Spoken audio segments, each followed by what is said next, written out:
ആശാ സമരം നടത്തുന്നവർക്ക് സമരം അവസാനിപ്പിക്കുവാൻ താൽപര്യമില്ലെന്ന് മുഖ്യമന്ത്രി പിണറായി വിജയൻ. സമരം തീരണമെന്നാണ് എല്ലാവരും ആഗ്രഹിക്കുന്നത്.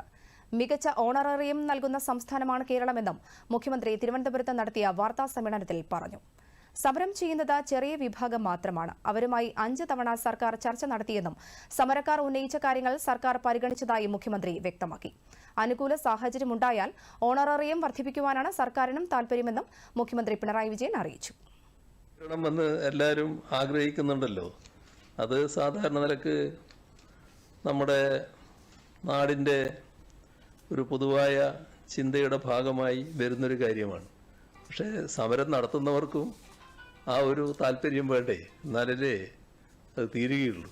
അപ്പോൾ എന്താണ് ഇതിൻ്റെ പ്രശ്നം എന്നത് നമ്മൾ ആദ്യം ആലോചിക്കണമല്ലോ. ഇപ്പോൾ ഇതൊരു കേന്ദ്രാവിഷ്കൃത പദ്ധതിയാണല്ലോ ആശ എന്നത്. അക്രഡിറ്റഡ് സോഷ്യൽ ഹെൽത്ത് ആക്ടിവിറ്റീസ്, അതാണല്ലോ ആശ എന്നുള്ള പേരിൽ അറിയപ്പെടുന്നത്. ഇവരെ കേന്ദ്ര സർക്കാർ ഇതുവരെ ഒരു തൊഴിലാളി വിഭാഗമായി അംഗീകരിച്ചിട്ടില്ല. 2005 ഈ പദ്ധതി കേന്ദ്ര സർക്കാർ പ്രഖ്യാപിച്ചത്. ആ ഘട്ടത്തിലുണ്ടായിരുന്ന സർക്കാർ UDF സർക്കാരായിരുന്നു. അന്നത് കേരളത്തിൽ നടപ്പാക്കിയിട്ടില്ല. 2006 LDF സർക്കാർ അധികാരത്തിൽ വന്നു.